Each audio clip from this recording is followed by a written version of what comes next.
ભગવાન કૃષ્ણ પાસે દુર્યોધન અને અર્જુન આવે છે. એક જ મિનિટની વાત પણ તમે હૃદયમાં લખી લેજો. આ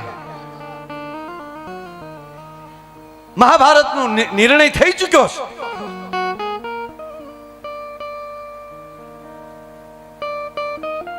અને એક અતિશય વટવાળો હોય ને એની ભેગા કોઈ દી નો બેહતા, જેમાં સમાધાનની રગત ન હોય એની પાસે ના. ભગવાન કૃષ્ણ પાસે, ભગવાન રામ પાસે, ભગવાન રામદેવજી મહારાજ. અને ભગવાન શું કામ કહે છે? રામદેવજી મહારાજ ભાલો હાથમાં લઈ લે ને તો બ્રહ્માંડ હલી જાય, છતાં ભેરવા જેવાને ક્ષમા આપે છે.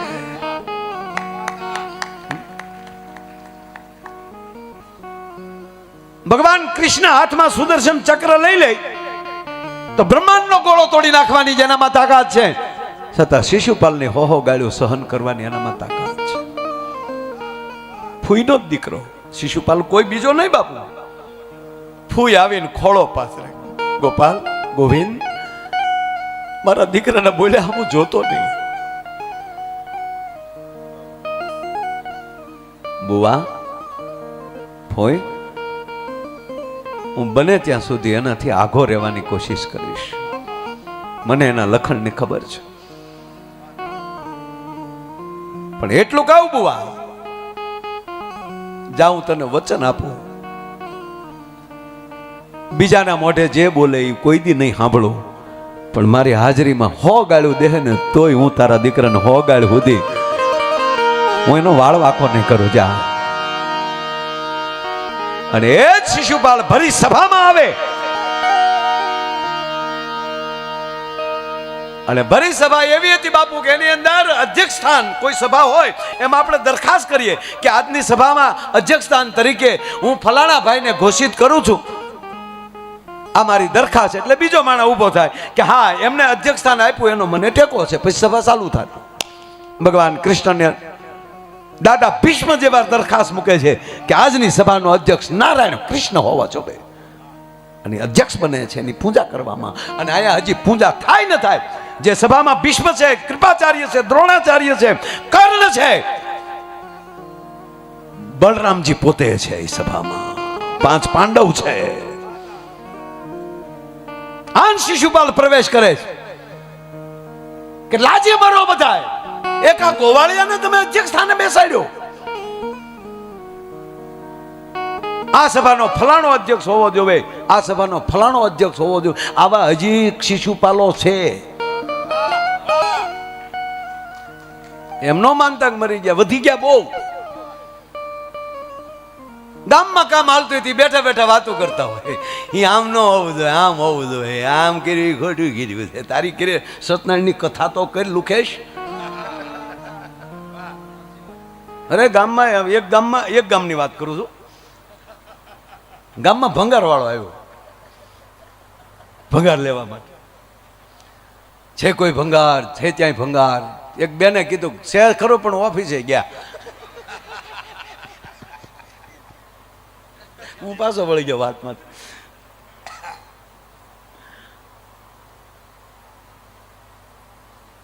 અને જાણીએ છીએ કે શિશુપાલ ગાળો ઉપર ગાળો નારાયણને આપે છે. તું દાદા ભીષ્મ ઉભા થઈ ગયા. સાહેબ, શિશુપાલ સાવધાન, શિવના સોગંદ જો આજ કૃષ્ણ હાજર ન હોત, છતાં ભીષ્મને બોલે છે. ત્યારે ભગવાન કૃષ્ણ કહે છે ભીષ્મ પિતાને, દાદા આપ બેસી જાઓ. એ મને કહે છે અને કહેવા ગયો, બોલ શિશુપાલ, તારે જે બોલવું હોય બોલ. અને હદ તો ઈ થાય 95 એ પોગ્યા, બલરામજી ઉભા થયા, શિશુપાલ. ત્યારે ભગવાન કૃષ્ણ કહે છે, દાવ ભૈયા, મોટા ભાઈ આપ બેસી જાઓ. એને બોલવા ગયો, ગોવિંદ તને પહોંચ થાય, હું અળધર છું. બલરામજી રડ્યા બાપુ, કે કારણ કે શેષ નારાયણ છે બાપુ. એક જ એવો શેષ નારાયણ છે કે વિષ્ણુના મકાનના પ્રાઇવેટ ઓરડાના જાળિયામાં ડોકાવાનો અધિકાર હોય તો એ શેષ નારાયણને છે. શું કામ? એની જ પથારીમાં લક્ષ્મી નારાયણ સૂતા હોય, જેના ખોળામાં ખોળામાં લક્ષ્મી નારાયણ સુતા હોય અને ફણ માથે પૃથ્વીનો ગોળો ફરતો હોય. ઈ બલરામજી ગોવિંદ તને પહોંચ થાય કે મોટા ભાઈ હું ગણું છું. શિશુપાલ 95 થઈશ બોલ. 96, 97, 98, 99.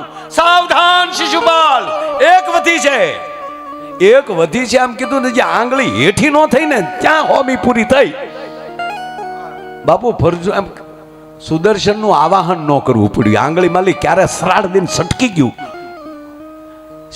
સુદર્શન ઉતાવળું છું હોય પહેલી વાર કૃષ્ણની આંગળી માલી તો સાહેબ તેથી કે હવે કૃષ્ણ હદ થાય છે. બાપુએ આંગળીને વેઠ મારી નીકળી ગયો, આંગળીને છોલી લોહીની ધાર થઈ ગઈ. અને તેથી ઈ સભાના કક્ષની અંદર દ્રૌપદી બેઠા છે અને ગડગડતી દોડ દીધી. અને ઇન્દ્રપ્રસ્થની મહારાણી હતા ત્યારે ઈ કેટલી કિંમતની હાડી ઓઢી છે. ઈ તેથી એમ કહેવાય કે દ્રૌપદીએ નહોતું જોયું. સરળ દિન હાડી ચીરી અને કૃષ્ણની આંગળીએ પાટો બાંધ્યો. ત્યારે નારાયણ બોલ્યો હતો કે તાતણાનો જો વળતર ન આપું તો હું ગીરધારી મુરલીધર ન કહેવાઉં ગાંડી. અને ઈ 999 શિર પૂરતા હોય. વાત એ છે કે ભગવાન કૃષ્ણને ગમે એવું જીવજો, એને મોજ આવવી જોઈએ તમારી ઉપર. એટલે યુદ્ધનું નિર્માણ થઈ ગયું હતું, ફાઇનલ થઈ ગયું હતું. દુર્યોધન માન્યો નહીં.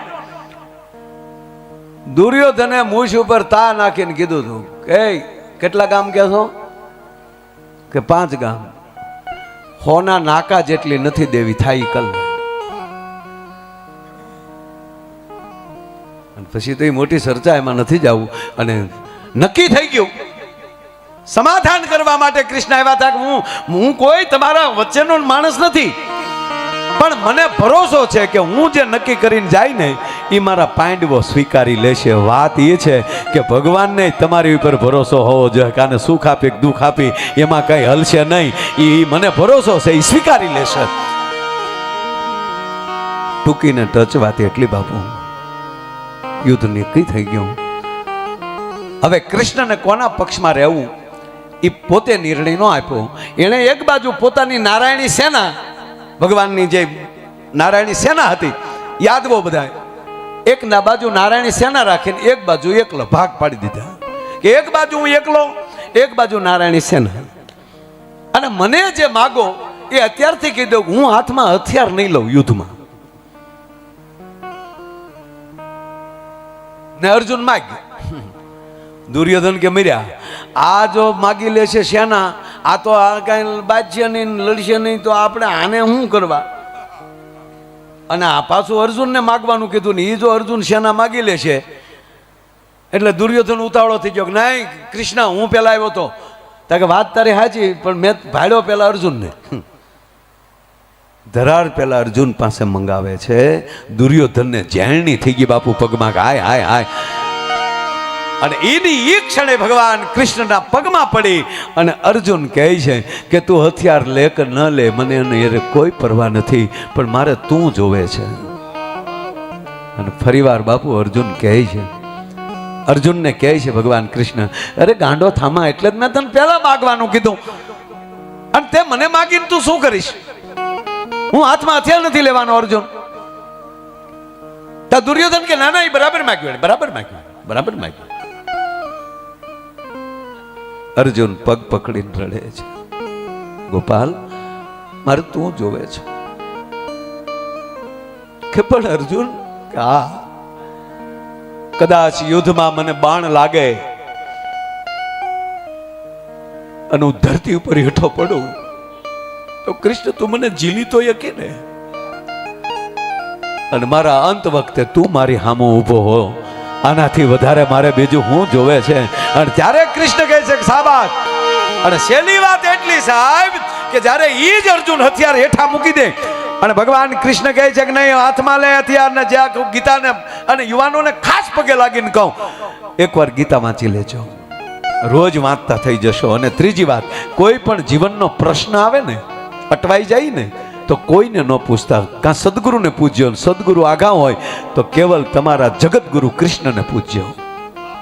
કૃષ્ણની ગીતા લઈને બેસી જાજો અને વાંચજો એવી રીતે કે તમે પોતે અર્જુન છો અને તમે પોતે કૃષ્ણને પ્રશ્ન કરી રહ્યા છો, અને ગીતા તમે વાંચી લ્યો અને એની અંદરથી તમે જે મૂંઝાણા છો એનો જવાબ ન મળે તો માયો આયર ગાવાનું બંધ કરી દે ભલા માણા. મને આનંદ બાપુ આ ગીતામાં ઈ આવે છે કે ભગવાન કૃષ્ણ અર્જુનને કહે છે, ચિંતા ન કર અર્જુન, હું હાથમાં હથિયાર તો નહીં લેવાના, પણ હવે તમે બાપુ મને ગમ્યું એમ કે અર્જુન મારી વિભૂતિના તને દર્શન કરાવ.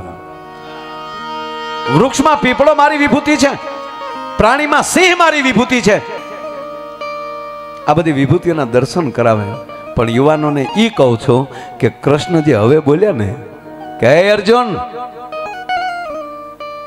પાંડવા નામ ધનંજય, પાંડવોની અંદર અર્જુન હું છું. ભલા માણા તારા શરીરનો ઉપયોગ હું કરવાનો, તારી અંદર હું પ્રવેશ કરી જવાનો છું. પાંડવા નામ કૃષ્ણનો અવતાર આવવો જોવે સાહેબ. ત્યારે અર્જુન કહે છે શાબાશ શાબાશ, આવું છે બધું કે હા વેમ ન પડે તો માણસ ન કહેવાય. અર્જુનને વેમ મળ્યો પડવા કે હવે બસ હવે હજ થાય છે. 11મો અધ્યાય કે હવે હજ થાય છે. મારી ભેગા તમે જમો છો, આપણે બે એક પથારીએ સૂઈએ છીએ અને તું બ્રહ્માંડનો અધિપતિ, મને દેખાડ તો હાસું માનું. કાક બાપુને લખવું પડ્યું કે જેની ભેળા વસનારા ભરમાણા મોટાના તળિયા ન મળ્યા. તમે કોઈને માપી લ્યો એ ખોટી વાત. અને જાહેર જીવન એવું જ જીવજો કે તમારા મુઠ્ઠીની અંદર સત્તા બેઠી હોય, સંપત્તિ બેઠી હોય, અને આવા સંસ્કાર દેવા મહાપુરુષનું ચરણમાં તમારું મસ્તક પડ્યું હોવું જોઈએ સાહેબ, પછી વાંધો નહીં આવે. અને ભગવાન કૃષ્ણને કહે છે અર્જુન કે તો હવે તમે મને દેખાડો તો સાચું માનું. પણ એમે ન દેખાય. વિરાટ રૂપ ધારણ કર્યું ને અર્જુનને કીધું જો જોઈ મારી હામો, કાંઈ દેખાતું નથી. વિરાટતાની નજીક આવી જાય તોય ન દેખાય. તેજની પાસે બેસી જાવ હાવ તમે કોઈ નહીં દેખાય, તમને કોઈ નહીં દેખાય. હાવ અડીને થડમાં હાવ બેસી જાવ તો પાછલાય નહીં દેખાય ને આગલાય નહીં દેખાય. એટલું બધું મહાપુરુષોની નજીકે ન આવ્યું જવું કે એની વિરાટતા ન જોઈ શકો પેલા માણા. જો તમે આપણે ખાંભલિયા ગામના હોય તો અહીંયા ગામમાં આપણે ગયા હોય કોઈના ઘરે તો શું કહેશે, પરિચય શું આપશે ખબર? આ આપણા ફલાણા ભાઈનો દીકરો છે. ખોરડાનો પરિચય આવ્યો. તમે ખાંભલિયાથી રાજુલા જાઓ તો પછી પરિચય શું આવે ખબર? કે આ ખાંભલિયા ગામના છે, તમે ગામના પ્રતિનિધિ થઈ ગયા. તમે અમરેલી જિલ્લામાંથી તમે બીજા ભાવનગર જિલ્લાના મહેમાન તરીકે જાઓ તો પરિચય એવો દેવા છે કે અમરેલી જિલ્લાથી પધાર્યા છે, ત્યારે તમે જિલ્લાના પ્રતિનિધિ થઈ ગયા. અને ગુજરાતમાંથી તમે મહારાષ્ટ્રમાં જાઓ તો તરત કહે છે ગુજરાતમાં લઈ આવેલા માયાભાઈ, તો તમે ગુજરાતના પ્રતિનિધિ થઈ ગયા. પણ જ્યારે અમેરિકા જાઓ ને પરદેશમાં તાક તો ભારતમાંથી આવેલા ફલાણા ભાઈ, ત્યારે તમે આખા દેશના પ્રતિનિધિ થઈ જાઓ છો. તમારે કેટલે આઘું જવું એના ઉપર આધાર છે. અર્જુનને વિરાટતા ન દેખાણી અને કીધું કે નારાયણ મને કાંઈ નથી દેખાતું. અને ત્યારે કીધું કે અર્જુન તારી આંખો બદલાવાની જરૂર છે. આપણે બાપુ અહીં કહીએ ને કે આંધળાને આંખો આપે, આપણે ગીત ગાઈએ ને એક જગ્યાએ મને ઇન્ટરવ્યુમાં પૂછ્યું ટીવીમાં કે તમે બધા કલાકારો અંધશ્રદ્ધા બહુ ફેલાવો છો, આંધળાને આંખો આપે, મા મૈયાની ખોડિયાર છે, જોગ માયાન, પછી કોઈ પણ માતાજીનું નામ લઈએ, પાંગડાને પગ આપે ને કોઠિયાને કાયા આપે ને વાંજ્યાને પુત્ર આપે ને, આવું શું તમે કરો છો? અત્યારે ટેકનોલોજી ક્યાં પહોંચી છે? માણસ જ્ઞાનમાંથી વૈજ્ઞાનિક થવા મળ્યો છે અને તમે હજી આવનો આ ગોબાવો છો.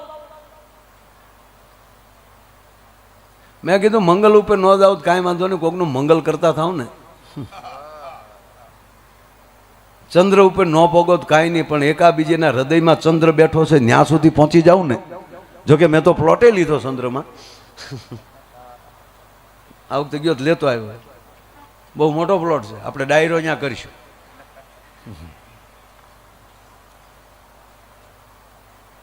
એટલે ભાઈ મને કીધું મને કે તમે ઇન્ટરવ્યુમાં આ બધી અંધશ્રદ્ધા નથી? પાંગલાને પગ આવે, આંધળાને આંખો આવે? મેં કીધું 100% આવે. પછી મેં એને કીધું કે તમે જે આંખની વાત કરો છો એ આવી જાય, એ શ્રદ્ધાનો પોતાનો વિષય હોવો જોઈએ. પણ સાંભળી લ્યો કે અર્જુન, મેં કીધું અર્જુનને આંખો હતી કે નહીં? મને કે હતી. હું તો ભગવાને શું કામ એને આંખો આપી? પછી દ્રષ્ટિ આપી કૃષ્ણએ. હવે જો તને દ્રષ્ટિ આપું છું. એમ આપણી અત્યાર સુધી આંખો હોય ને ગમેનું ગમે એમ જોતા હોય, ઓલો આવો ને ઓલો તેવો, પણ કૃપા થઈ જાય ને તો બધે મંગલ મળી જોવા. જ્યારે સાચી આંખ ત્યારે આવે છે, બધામાં ભક્તિ દેખાય, બધામાં પ્રેમ દેખાય. વાંજિયાને પુત્ર આપે તો એનો અર્થ એ થયો કીધું દીકરા નહોતા કરતા, પણ સદગુરુની કૃપા થઈ. હવે જે મારા દીકરા થયા છે, નીતરું સતે દીકરે, ઘણા કહે ને કે સતે દીકરે વાંજ્યા, પણ બાપનું સીધ્યું કરે એ સાચા દીકરા છે. અત્યાર સુધી મને પગ હતા પણ ઊંધે કેડે હાલતો હતો, આજ મારી ઉપર કૃપા થઈ અને હવે જે મારા પગ હાલે છે, હવે ખરેખર મને પગ મળ્યા છે. મને કે હા એ થઈ શકે. એમ અર્જુન જોઈ ન શક્યો. અને જ્યાં ભગવાન કૃષ્ણ કહે છે કે લે અર્જુન, હવે હું તને મારી દ્રષ્ટિ આપું છું. અને જ્યાં જોવે છે અને જ્યાં દ્રષ્ટિ કરી તો વાલા તારા વિરાટ રૂપને જોઈ ધનંજય ધ્રુજી ઉજો રેલો.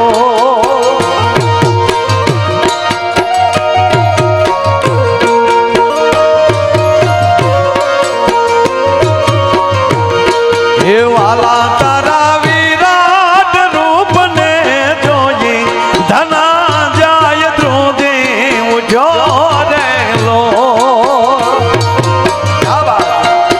આમ જા અર્જુને હામી નજર કરી તો પગ પાતાળમાં, શીશ આકાશમાં, ગંગા જમના સરસ્વતી નર્મદા સિંધુ કાવેરી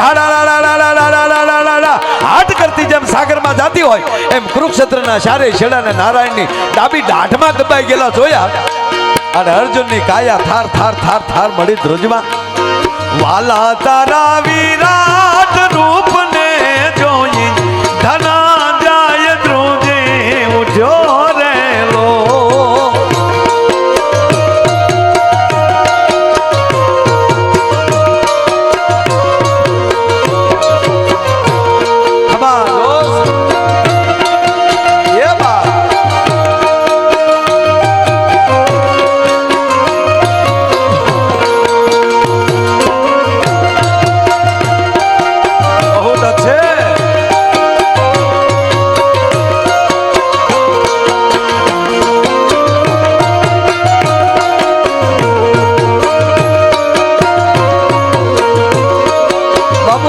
કેવા છે એને ને જશોદા કેવા જોવે છે? એ જી મારો નટવર છે રે બાયુ નાનો રે મયારણ તારું નહીં માનું, હું નહીં માનું રે.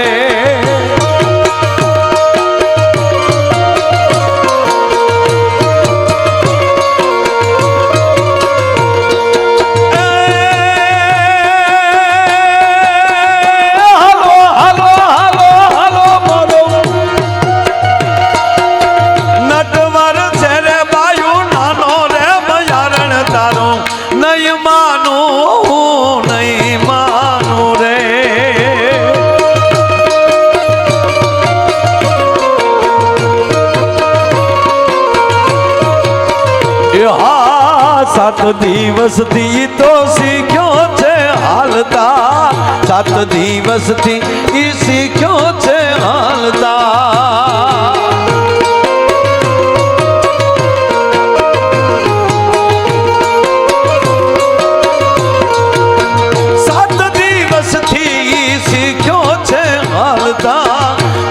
દિવસથી ઈ શીખ્યો છે હાલતા.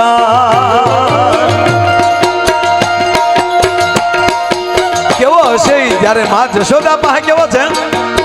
હલુલુલુ હાલા રે હાલા હાલા હાલા પડો તમે નંદના રે લાલા લાલા.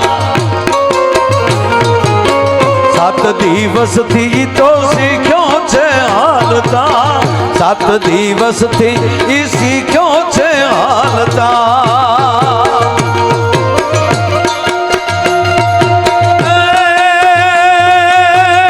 હાલો હાલો હાલો હાલો ઈ તો સોર્યું સુરે કરવાનો રે મયારણ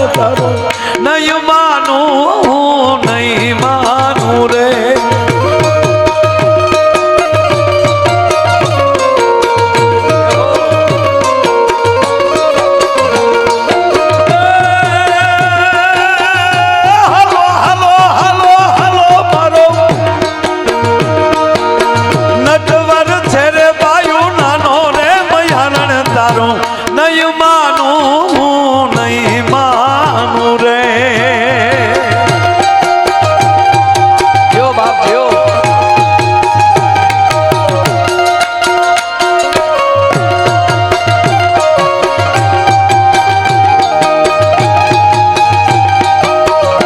યશોદા પાસે જાય તો કાલા કાઢે માં ગોપીઓ ખોટીઓ છે ઈનો એ પાછો ગાયું ચારવા જાય અને વરજના વૃક્ષના ઝાડને થડને ટેકો દઈને બેઠો હોય અને હાથમાં વાહળી લઈ લે તો બાપુ પ્રકૃતિ થંભી જાય ઝાડના પાન હલતા બંધ થઈ જાય પક્ષીઓ એમ છે કે એમ જ્યાં ઉડીને બધા ઝાડ ઉપર બેઠા હોય એ ઉડતા બંધ થઈ જાય હરણાઓ દોડી દોડીને ફરતા આવી જાય ગાયું છે એ કાન દઈ દઈને સાંભળવા મળે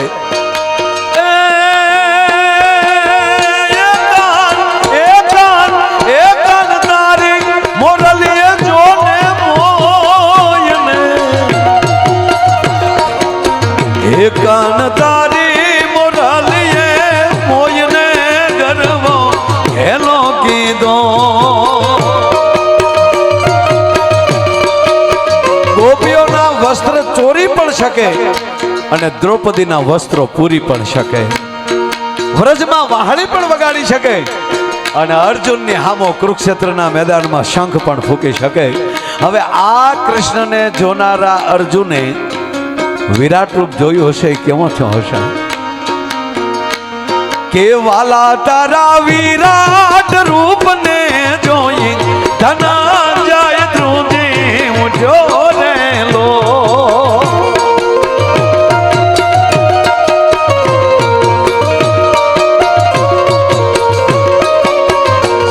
હે વાલા તારા વિરાટ રૂપને જોઈ